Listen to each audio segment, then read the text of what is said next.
Coming up, it is officially here. New York Football Giants, regular season action, Vikings on tap at home, week one.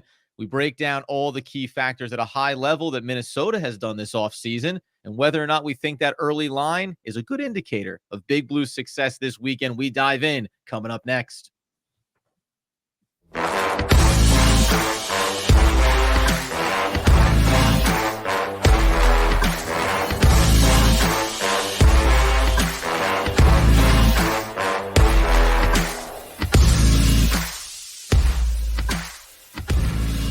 Yes, my friends, it is OGP, the One Giant Podcast, where you know that we are your hosts. Over here, Adam Arbrecht, over there, Andrew Makowitz. We're healthy, we're wealthy, we're wise, we're coming off Labor Day weekend. And Andy, we're also starting the actual NFL season. It feels like it was a hero's journey to get here. I mean, Adam, we went through an entire off-season hard knocks to get us excited about what this team could look like. We've been through training camps, preseason games, cut downs, waiver claims, free agency, late free agency additions in Adori Jackson. That's right. But guess what? It is game week. And now we can look and really focus our attention on week one against the Minnesota Vikings. You better believe it. Also, check out, because it was Labor Day, we didn't do our Monday edition of the show. So typically, as the season gets underway, we want to give our overall record prediction, what we think at a high level is going to happen for Big Blue this year and how they get there.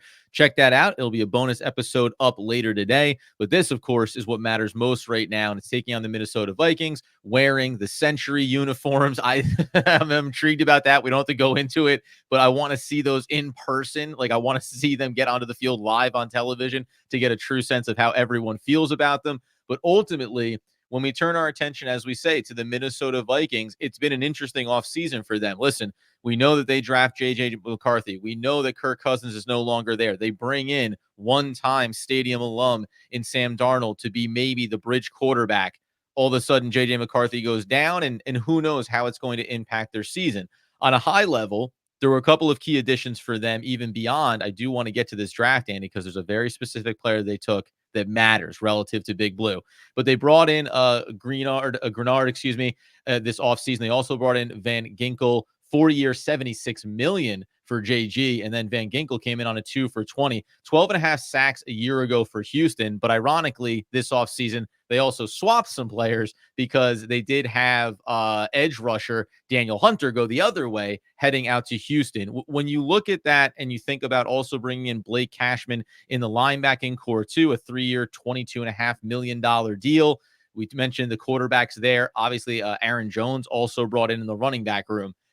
Like, high level, it's a big shift away from Kirk Cousins, obviously, in that era of this Minnesota Vikings team. But do you feel like this team is going to be improved in totality from a distance relative to a year ago? High-powered offense potential, injuries to QB, but the defense was always what dragged them down in many ways. Yeah, so it's an interesting question that you pose. Like, do I think they're going to improve? And at a high level,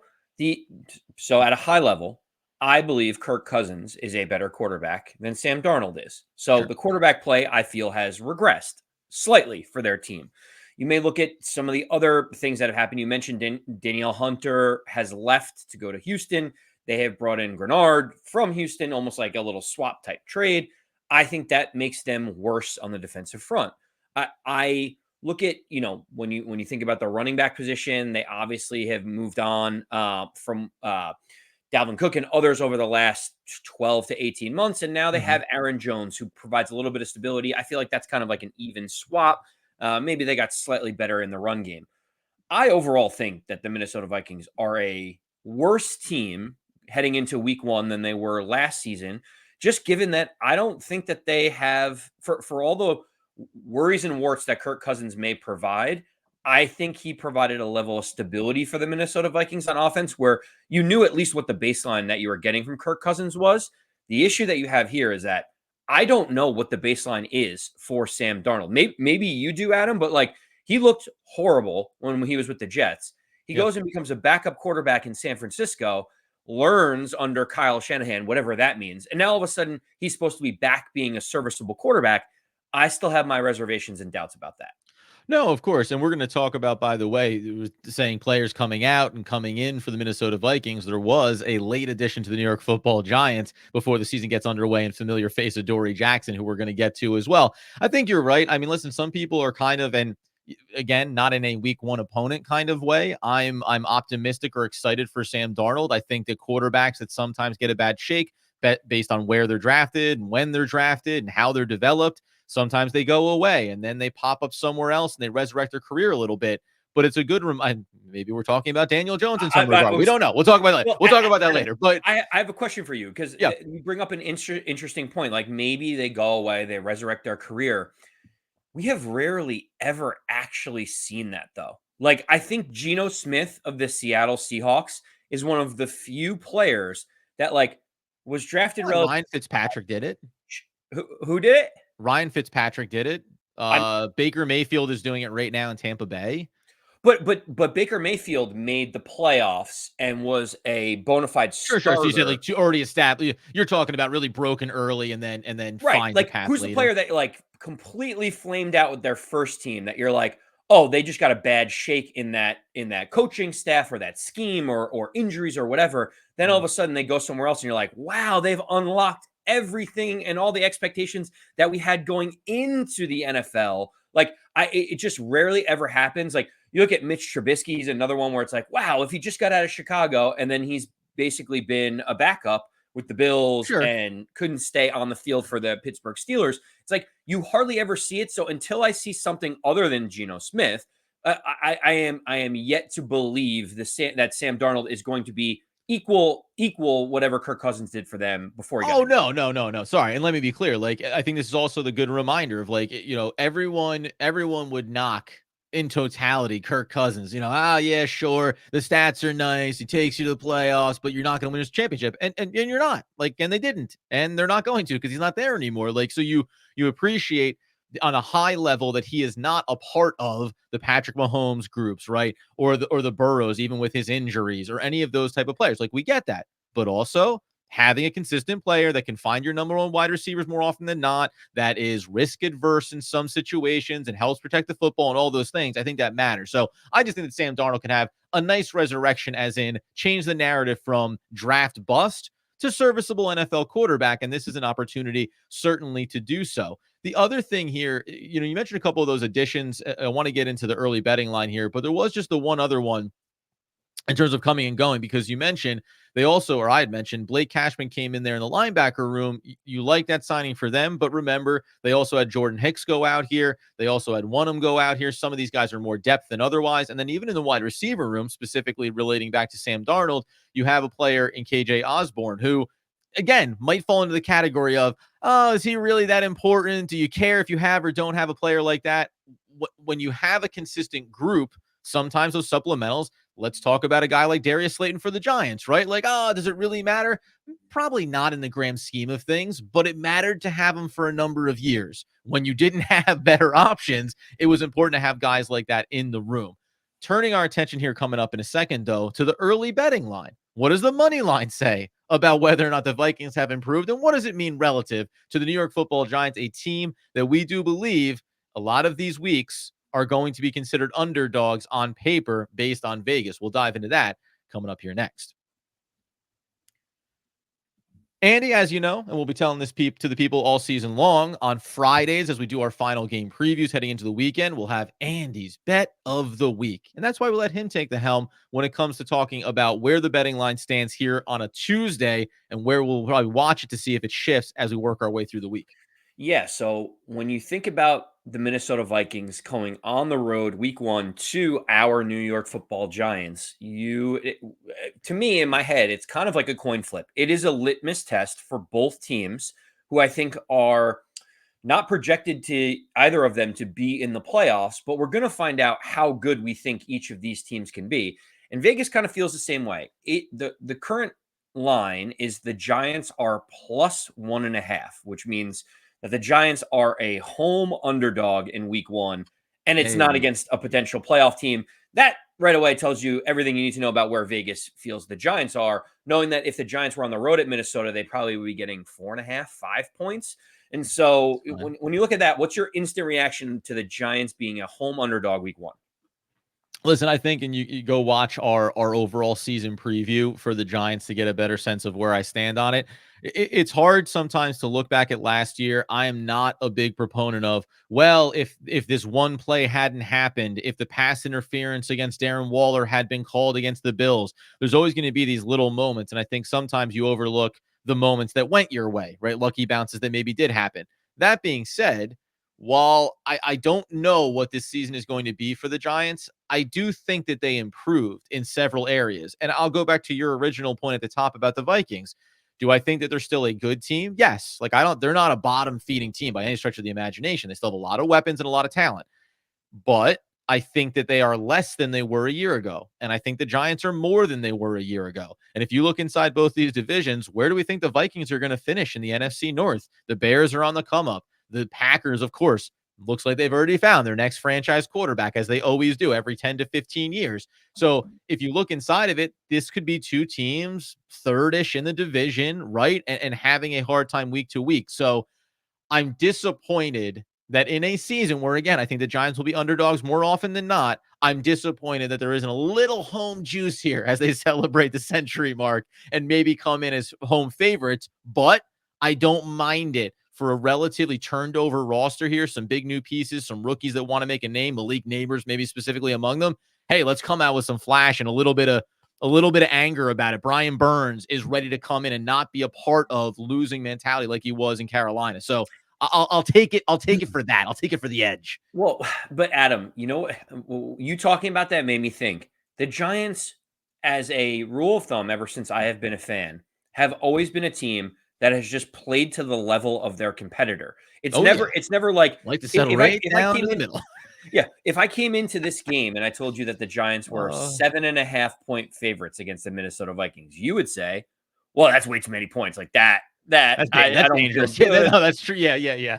Like if I was a betting person, I'd bet the other side. And if the Giants were 10-point underdogs in this game, you'd look and say, "Oh man, the Giants have a chance to win this game for sure. Why are they laying 10 points?" And that's kind of the conundrum that you have with the Giants is they could be, if you squint, they're good enough to beat some of the potential playoff teams, but they're not good enough, or they weren't last year, that if a team is drafting in the bottom 5 of the NFL draft, that you are absolutely confident that they can steamroll them at home. And that's really what we're facing against the Vikings, is a team that probably is going to win, 5-6 games, could be eerily similar to where the Giants' trajectory is, but I don't feel good either way. So kind of a pick 'em 1 point here or there feels right, because I don't think anyone really knows what to expect.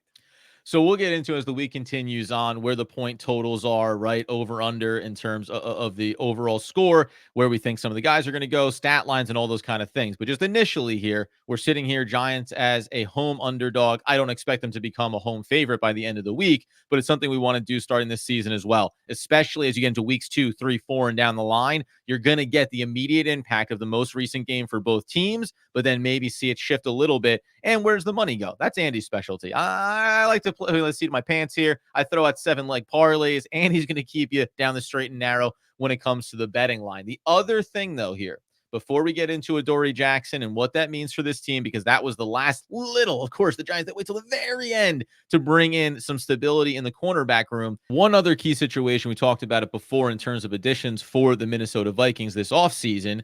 They go into the draft. They look to improve their secondary. They go ahead and take a player in Adoree Jackson out of Oregon. He tragically ends up dying in a car accident over the course of the offseason, which is absolutely brutal and horrific in its own sense.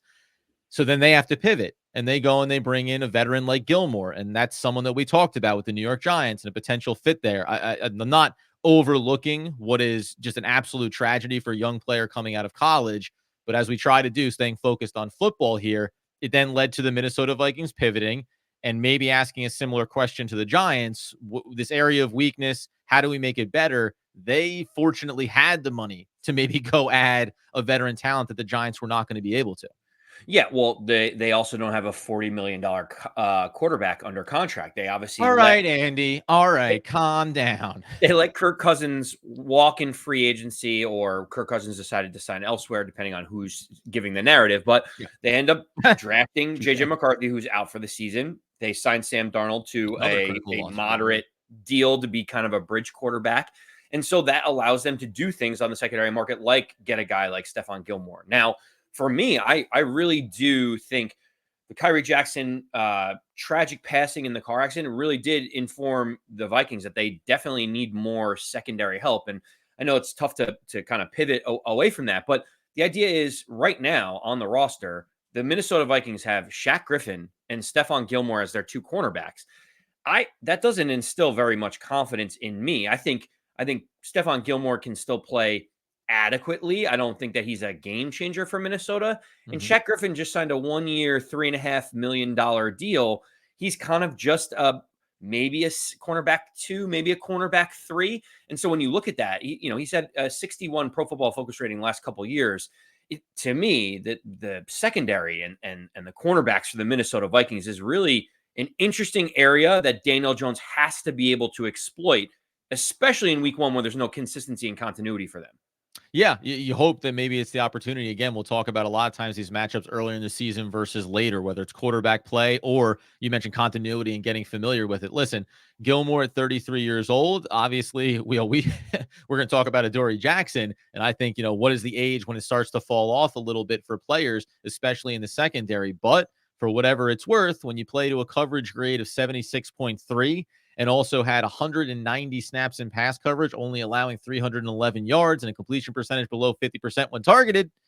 Okay, there's in the one hand, I agree with you. It's like, am I really scared about it? Probably not. Do I love the idea of sending Malik Neighbors out there to be like, all right, you think you're still a number one? Like, let's go. Of course. And that's the matchup I want to see when it comes to Sunday. But there's just this world where he still has a little bit of juice, maybe early in the season before it starts to fall off. So it'll definitely be something to watch. And I think you're right, though. The secondary is an area that we'll talk about more in depth as the week goes on. What do we think the Giants can expose here? There has to be matchups where if we're going to start to get bullish about certain areas of this team, where the Giants have improved, offensive line play, obviously having Malik Neighbors now, you need to be not risk adverse, right? You need to say, hey, we see the matchup. We're going to go get the matchup. We're going to challenge you, and we're going to go ahead and get some sample sizes about those results. Coming up here in a moment, though, the last thing the Giants did before they buttoned up themselves for the regular season was go back to old friend Adori Jackson to help shore up the secondary. Andy, I think, has a fairly aggressive take when it comes to Adoree Jackson's return to Big Blue. We'll dive into that to close out today's episode coming up next. Andy, this offseason, we knew secondary is going to be a concern for the New York Football Giants. We thought they might address it in the draft. They were unable to. They added to the secondary in Tyler Nubin at the safety position. We thought that Cordell Flott, moving to the outside, injuries maybe prevented him from getting the reps in camp that were going to allow us as the fan base to get excited about him going to the season. Wasn't a lot of buzz.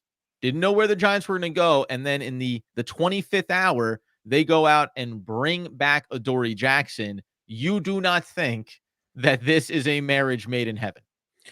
Oh, listen. In the Go offseason, negative. By Adam, the way, go negative to start the regular season off, to get into week 1. Go negative, Andy. what do you want from me here? I don't know. Listen, I had a very hot take that Azeez Ojulari would not be on the roster week 1.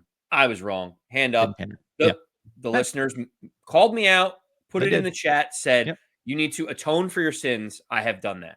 that's right. Apparently, this is going to be another hot take or spicy take that I'll probably regret yet again and probably have Yeah. to put my hand up at some point later on in the season. I don't believe that Adoree Jackson ends the year on the New York Giants. I don't think Adoree Jackson is playing week 17. I think this was a marriage out of necessity. It was almost like an arranged marriage that neither person wanted to be part of it.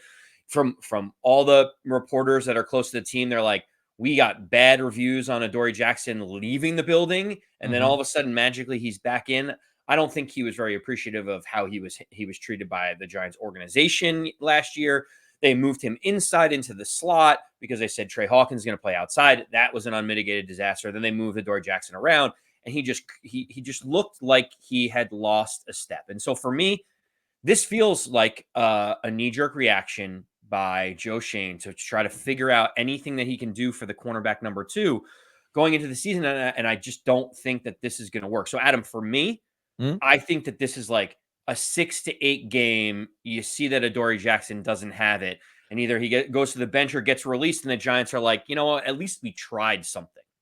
Well, and listen, I'll go silver lining about it in that it's just that Cordell Flott, who had the injuries in camp, and you want to get him up to speed. And he came out and said, I think I showed enough before the injury that I should have the starting outside cornerback job across from Deonte Banks. And maybe the Giants are just safeguarding against that. Now, if you come out week one and Adoree Jackson is playing on the outside and Cordell Flott is playing in sub packages, that's going to tell you something, I think, on a high level about it, because they're not just saying we want a veteran in the room that we can rely on with some consistency. I also wonder about this is something I think we talked about at the time, Wink Martindale and the whole disaster in the defense. And maybe was he the culprit of moving Adoree Jackson around? Did he have too much confidence in a player like Trey Hawkins III and putting him out on the outside?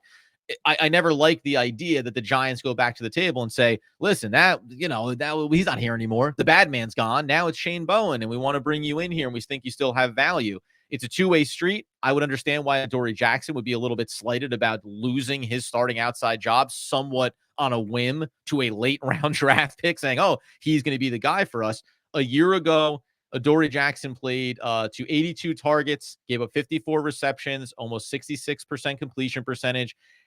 He had 56 solo tackles, the 1 interception, and even beyond the 8 pass deflections as well, which is a nice number. It's just the eye test told you. Now you're playing out of position. You're being put into the inside of the slot. He hadn't played it, I think, since he said his college days or rookie year early in his career. So I want to give some grace there, but I do have a concern about the fact that for a player that was on this roster, the Giants didn't come back to him until it felt like there was no other option, maybe for either side, if you wanted to have a cornerback and be a cornerback on a roster week one. Yeah, when you think about what the Giants did in the offseason, everything that they did told you that they did not want Adoree Jackson back. They didn't re-sign him at the beginning of free agency. They obviously, you saw from Hard Knocks, they were looking at Kool-Aid McKinstry, Kamari Lassiter in the draft in the second round. They went before them. They had to pivot and got Drew Phillips, more of a slot corner or whatever he'll play, nickel corner. Then the Giants had the second wave of free agency. They didn't spend the money on someone like Stephon Gilmore. They gave every opportunity to Nick McLeod and Cordell Flott. Even during waiver claims, they tried to see who was out there. Obviously, they only made one waiver claim from the Green Bay Packers. Everything screamed that they were trying to find any other alternative, and that's why if Adoree Jackson had any other options, I'm curious to see what the contract looks like for Adoree. If it's veteran minimum loaded with incentives around playing time, I don't really have too much of a problem with it. But if they gave him like $4 or $5 million at this point in the proceedings, I would be shocked and I would feel even worse about the situation. But Joe Schoen had to do something. It clearly wasn't working. He could tell us in his press conferences that he was totally content at cornerback number 2, and everyone knew he was lying. So at least they've done something at this point to say, hey, we are not blind to the challenges we have. We are doing something with a familiar face. And of course, remember, third round pick in Cordell Flott. So there's something to be said there as well. That's one of Joe Schoen's picks, and how that pans out in the long term. If you came in with a bad premise of thinking you were going to force a traditionally slot corner or designated player to play on the outside, then you were really selling yourself and then the fan base a bad bill of goods. Maybe, again, optimistically, it's about the injury timeline for Flott, and we'll see him get reps on the outside. And maybe this is, as we did here when Shane Bowen was hired in, you're going to get Brian Burns. You're going to have to figure everything else out. Maybe this is about having another player in Adoree Jackson that allows some flexibility, down and distance, matchup dependent, trying to create some nice matchups or ways for the Giants to play in space, occupy some zone looks at times, and prevent the opposing offenses like the Vikings, like Sam Darnold, from going out there and picking apart individual matchups. So listen, I'm going to, as you can tell, guys, I'm trending all positive, baby, to start out the new year for the New York Football Giants. All throughout this week, as we said, we're going to be continuing our coverage around the Giants and around this specific matchup. Next up that we're going to have on tap coming up, we'll talk a little bit about some of the injuries coming out of camp for both these teams. Where do they stand in terms of who was supposed to be starting versus who's going to be starting? We'll also take a look at high level on units, secondary versus wide receiver core, offensive line versus defensive line. And then we'll work through where we think the Giants can adapt to with their assumed scheme to what the Vikings are going to want to do against them on both sides of the football. It's really our approach this season of trying to give a more detailed look on not only what the Giants can do and where they could succeed, but what the opponent is going to try to bring to the table as well. That makes it a very exciting time, Andy. Ultimately, though, as we head our way into the first week of the season, the century season for Big Blue. You get us over on YouTube at One Giant Podcast, over on X as well. Take a look at AMAC214, at Adam Armbrecht, and at One Giant Podcast, and then on your podcast feeds, wherever you get them, give us a 5-star review if it's available. Subscribe. Turn on the alerts so you know when we're going live at least once a week all season long. But until next time, until the best times, as Andrew Makowitz would want, need, and nay, demand that people know. As always, let's go Big Blue.